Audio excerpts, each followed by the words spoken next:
الحمد لله رب العالمين. الحمد لله وكفى، وسبحان الله بكرة وأصيلا. أشهد أن لا إله إلا الله وحده لا شريك له، وأشهد أن محمدا عبده ورسوله لا نبي بعده. بلغ الرسالة وأدى الأمانة ونصح الأمة، وتركنا على المحجة البيضاء ليلها كنهارها لا يزيغ عنها إلا هالك. اللهم صل وسلم وبارك على نبيك وحبيبك محمد وعلى آله وصحبه أجمعين. وارض اللهم عنهم جميعا وعن التابعين وأتباعهم بإحسان إلى يوم الدين. أما بعد، فيا إخوة الإسلام، إني أوصيكم ونفسي بتقوى الله، فقد فاز من اتقى. واستمعوا إلى قول الله تعالى في القرآن العظيم: أعوذ بالله من الشيطان الرجيم. بسم الله الرحمن الرحيم.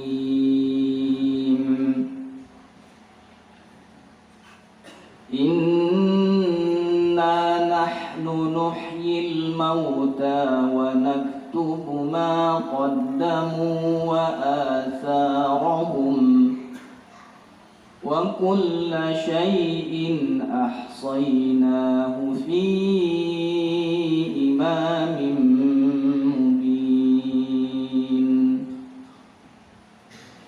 وقال النبي صلى الله عليه وسلم: كن في الدنيا كأنك غريب أو عابر سبيل. صدق الله العظيم، وصدق رسوله النبي الكريم، ونحن على ذلك من الشاهدين، والحمد لله رب العالمين. معاشر المسلمين rahimakumullah. Pertama sekali, marilah kita bersyukur kehadiran Allah, karena dengan nikmat-nikmatnya jualah kita masih bisa melaksanakan syiar Jumat pada hari yang penuh dengan keberkahan ini. Dengan nikmatnya Allah Subhanahu wa ta'ala, kedua kaki kita masih bisa melangkah, mata kita masih bisa memandang, darah kita masih bisa mengalir. Semua itu adalah atas nikmat dan karunia Allah. Demikian pula Allah Subhanahu wa ta'ala masih memberikan kita rezeki-rezekinya. Maka semoga kita senantiasa bersyukur kepada Allah dengan senantiasa beribadah secara ikhlas kepada Rabbul Izzah, Rabbun Ni'mah, Tuhan pemilik keagungan, pemilik segala nikmat. Ma'asyiral muslimin rahimakumullah. Salawat dan salam semoga senantiasa terlimpahkan keharibaan Nabi kita, Nabi besar Muhammad sallallahu alaihi wasallam, Rasul yang terakhir yang diutus oleh Allah untuk menyelamatkan kita dari jurang kebinasaan, untuk dibawanya kita ke puncak-puncak kejayaan peradaban Islam. Ma'asyiral muslimin yang dirahmati dan dimuliakan Allah Subhanahu wa taala. Selanjutnya, sebagai khatib pada hari Jumat ini, saya berwasiat kepada kita semua, hendaklah kita senantiasa bertakwa kepada Allah Subhanahu wa taala. Hendaknya seiring dengan semakin tuanya usia kita, seiring dengan semakin dekatnya kita sejengkal demi sejengkal dengan liang lahat kita, semoga juga semakin kokoh keimanan kita, semakin kuat ketakwaan kita kepada Allah Subhanahu wa taala.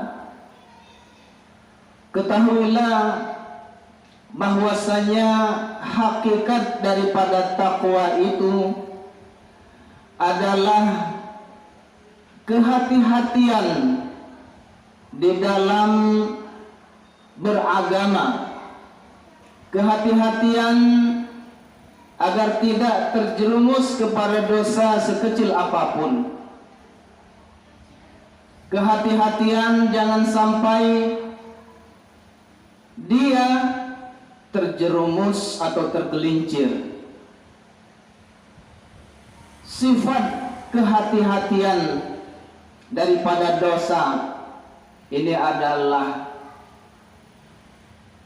inti daripada sifat takwa. Selain itu, orang-orang yang bertakwa senantiasa ikhlas di dalam ibadah mereka kepada Allah Subhanahu wa taala. Kenapa demikian? Karena suatu ibadah apabila tidak didasarkan atas keikhlasan, maka ibadah tersebut sebesar dan sehebat apapun kelak akan dihamburkan oleh Allah Subhanahu wa taala bagaikan debu-debu yang berterbangan. Dihamburkan oleh Allah Subhanahu wa taala di hadapan kita. Kenapa? Karena tidak ada nilainya di sisi Allah Subhanahu wa taala sebuah amalan, suatu ibadah yang dikerjakan tanpa didasari dengan ikhlas lillahi ta'ala. Sehingga Nabi SAW jauh-jauh hari mengingatkan kita semua, innamal a'malu binniyat. Sesungguhnya setiap amal perbuatan itu sangat tergantung dengan niatnya. Oleh karena itulah Allah Subhanahu wa taala di dalam surah Ghafir ayat ke-65, Allah Rabbul Izzah berfirman, A'udzu billahi minasy syaithanir rajim. Huwal hayyu la ilaha illahu fad'uuhu mukhlishina lahuddin. Alhamdulillahi rabbil alamin. Dialah Allah yang maha hidup. Dialah Allah yang hidup, tidak pernah mati, tidak pernah tidur, tidak pernah lalai. Tiada Tuhan melainkan Dia. Fad'uuhu mukhlishina lahuddin. Maka hendaklah kalian beribadah kepada Allah dengan mengikhlaskan penyembahan, dengan mengikhlaskan pengabdian semata-mata kepada Allah. Segala puji bagi Allah, Tuhan Rabb semesta alam. Ma'asyiral muslimin rahimakumullah. Niat kita sangat menentukan amal atau ibadah kita. Hari ini mungkin kita sama-sama duduk di saf-saf di Masjid Babus Salihin ini. kita sama-sama menunaikan salat Jumat, kita sama-sama mendengar khutbah, tetapi barangkali nilainya di sisi Allah, pahala yang kita dapatkan kelak tidaklah sama. Sangat tergantung dengan tingkat keikhlasan kita, sangat tergantung kepada sebesar apa niat kita dan sebagus apa kita mengerjakan ibadah tersebut. Ma'asyiral muslimin jamaah Jumat rahimakumullah. Para ulama mengatakan bahwa sesungguhnya niat itu membedakan antara adat dan ibadat. Kalau seseorang beribadat tetapi niatnya bukan karena Allah, maka tidak bernilai ibadah di sisi Allah.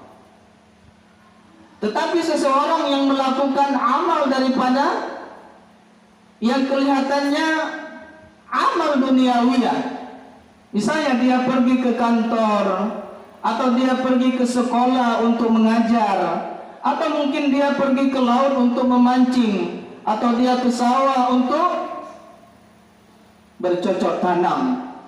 Itu semua bisa menjadi ibadah apabila niatnya dikaitkan dengan ibadah kepada Allah Rabbul Izzah. Ma'asyiral muslimin dirahmati dan dimuliakan Allah. Tujuan Allah Subhanahu wa taala ciptakan kita, hidupkan kita di dunia ini tidak lain dan tidak bukan adalah untuk beribadah. Wa ma khalaqatul jinna wal insa illa liya'budun. Tidaklah aku ciptakan jin dan manusia kecuali untuk beribadah kepadaku, kata Allah Subhanahu wa taala. Lalu bagaimana caranya supaya setiap perbuatan kita bernilai ibadah di sisi Allah? Itulah fungsi daripada niat. Maka oleh karena itu hendaklah kita, sebagaimana yang telah Allah firmankan di dalam surah Ghafir ayat 65 yang telah kita bacakan tadi, berlaku ikhlas dalam setiap amal dan perbuatan kita. Kalau kita ikhlas, umpamanya ketika kita berangkat ke sekolah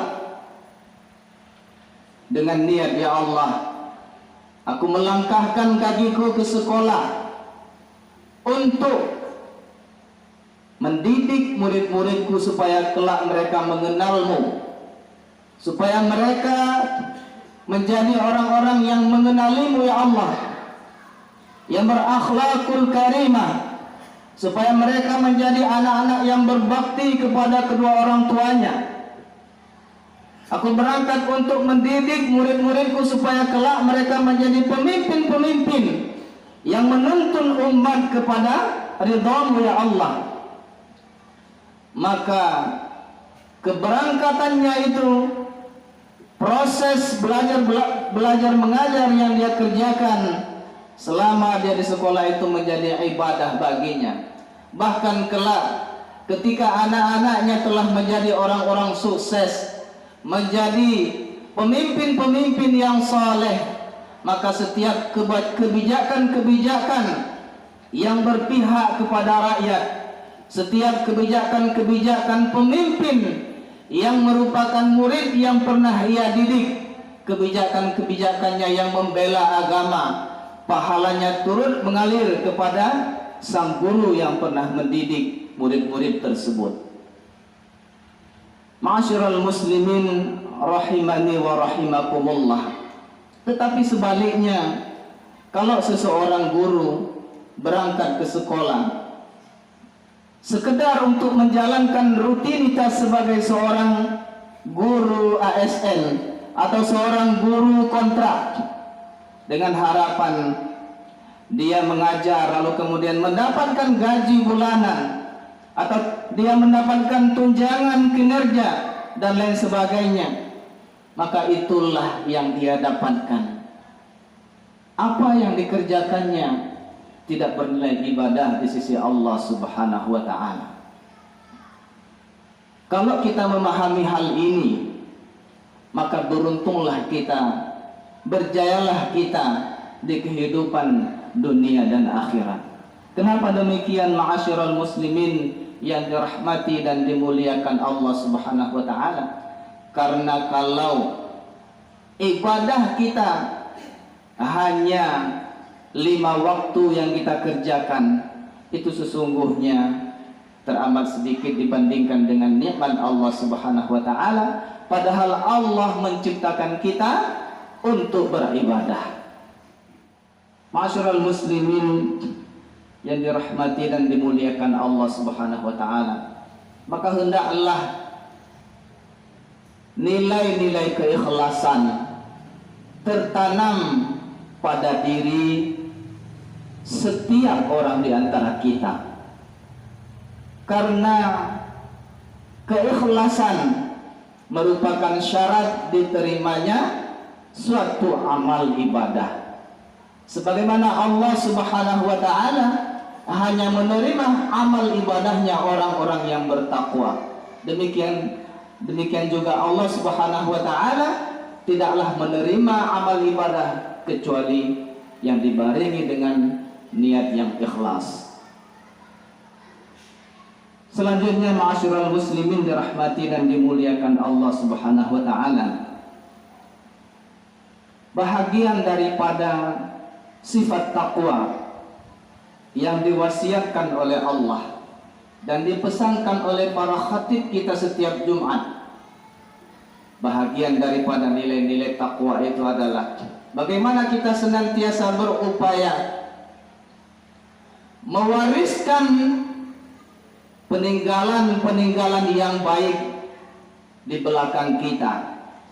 Bagaimana kita menghasilkan bekas-bekas pengaruh-pengaruh yang baik sepeninggal kita, dan jangan pernah kita meninggalkan suatu pengaruh-pengaruh atau suatu bekas-bekas yang buruk sepeninggal kita. Allah Subhanahu wa taala berfirman di dalam surah Yasin, surah yang sangat populer di kalangan kaum muslimin. Pada ayat yang ke-12 Allah Subhanahu wa taala berfirman, "Inna nahnu nuhyil mauta." Sesungguhnya kamilah yang menghidupkan segala yang mati. Segala yang mati kelak akan dihidupkan oleh Allah Subhanahu wa taala untuk menerima al-jaza, yakni balasan atas semua amal perbuatannya. Wa naktubu ma qaddamu, kata Allah. Dan kami jugalah yang mencatat seluruh perbuatan-perbuatan yang pernah mereka kerjakan selama hidupnya. Wa naktubu ma qaddamu wa atharahum. Demikian pula bekas-bekas yang mereka tinggalkan sesudah kematian mereka. Itu juga dicatat oleh Allah. Para ulama ahli tafsir menjelaskan apa maksudnya wa asarahum. Apa maknanya bahwa Allah mencatat bekas-bekas yang kita tinggalkan di dunia ini? Karena bisa jadi ada suatu kebaikan yang sebenarnya bukan merupakan perbuatan kita, tetapi dia timbul akibat daripada perbuatan kita. Demikian pula sebaliknya, ada suatu kejahatan yang sama sekali bukan kita yang mengerjakannya, tetapi kejahatan tersebut terjadi diakibatkan oleh perbuatan kita yang lainnya. Ini Allah Subhanahu wa taala firmankan bahwa yang kami tulis dari seseorang itu tidak hanya perbuatannya sendiri, tidak hanya kebaikannya, tidak hanya kejahatan yang pernah dia kerjakan, tetapi juga adalah bekas-bekas yang baik dan buruk yang diakibatkan oleh ulahnya. Ma'asyiral muslimin dirahmati dan dimuliakan Allah Subhanahu wa taala. Apabila ada seorang pemimpin umpamanya, ada seorang kepala daerah atau seorang menteri membuat kebijakan yang tidak sesuai dengan syariat Allah Subhanahu wa taala. Mungkin sebutkanlah dia melegalkan perjudian, dia melegalkan prostitusi, dia melegalkan narkoba atau miras. Itu sesungguhnya bukan perbuatan kita, tetapi pelegalan miras tersebut diakibatkan oleh seorang pemimpin yang mana dia dipilih oleh rakyat yang memilihnya. Maka segala perbuatan-perbuatan yang timbul daripada seorang pemimpin, baik itu perbuatan yang merupakan amal saleh, kebijakan-kebijakan yang diridhai oleh Allah Subhanahu wa taala, maupun kebijakan-kebijakan yang dimurkai oleh Allah Subhanahu wa taala, semuanya itu merupakan bekas-bekas yang dihasilkan oleh kita sendiri selaku pemilih. Inilah makna yang dikatakan oleh Allah SWT, wa naktubu ma qaddamu wa asarahum, dan kami tulis semua perbuatan-perbuatan yang pernah mereka kerjakan dan juga bekas-bekas yang mereka tinggalkan akibat dari perbuatan mereka dahulu. Ma'asyiral muslimin yang dirahmati dan dimuliakan Allah Subhanahu wa taala. Maka oleh karena itu hendaklah kita senantiasa berpegang kepada prinsip-prinsip keikhlasan. Apalagi hari ini di hadapan kita ada sebuah hajatan nasional, pesta demokrasi. Kita berharap akan terpilih pemimpin-pemimpin yang ikhlas, yang kelak akan mendedikasikan dirinya seutuhnya untuk mengurus dan melayani rakyatnya. Kita berharap kelak akan terpilih wakil-wakil rakyat yang ikhlas, yang siang dan malam dia bekerja keras untuk mensejahterakan rakyatnya, untuk memikirkan kepentingan-kepentingan rakyatnya, untuk menyampaikan dan memperjuangkan aspirasi-aspirasi rakyatnya. Tentu hal itu tidak akan lahir, tidak akan timbul dengan sendirinya. Tentu hal itu juga akan terwujud apabila kita masyarakat, rakyat sebagai pemilih, di dalam memilih calon-calon kita juga didasarkan atas niat ikhlas karena Allah.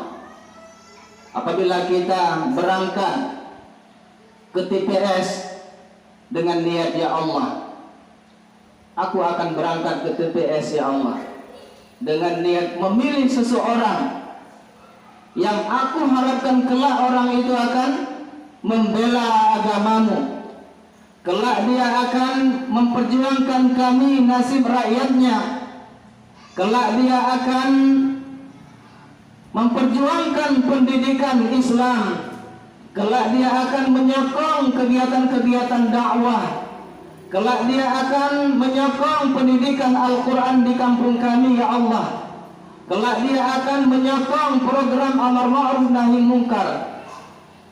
Maka apabila kita berniat seperti itu, maka insya Allah kelak semua kebijakan-kebijakan yang mulia, kebaikan-kebaikan yang dihasilkan oleh orang yang kita pilih itu menjadi amal jariah kepada kita hingga hari kiamat.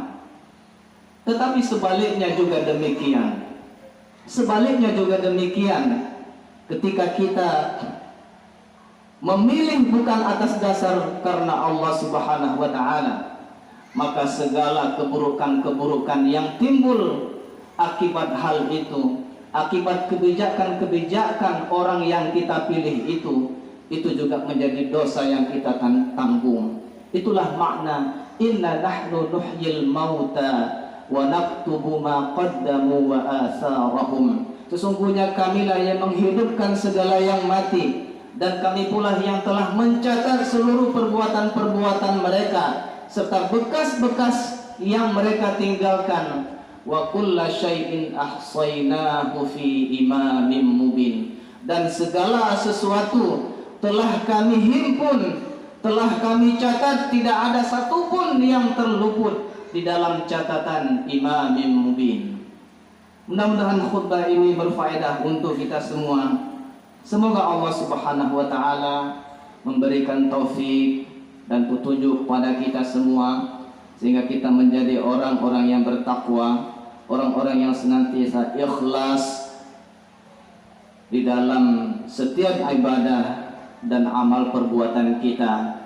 Amin ya rabbal alamin. Barakallahu li wa lakum bil Qur'anil azim, wa nafa'ani wa iyyakum bima fihi minal ayati wa dzikril hakim, wa taqabbala minni wa minkum tilawatahu innahu huwas samiul alim.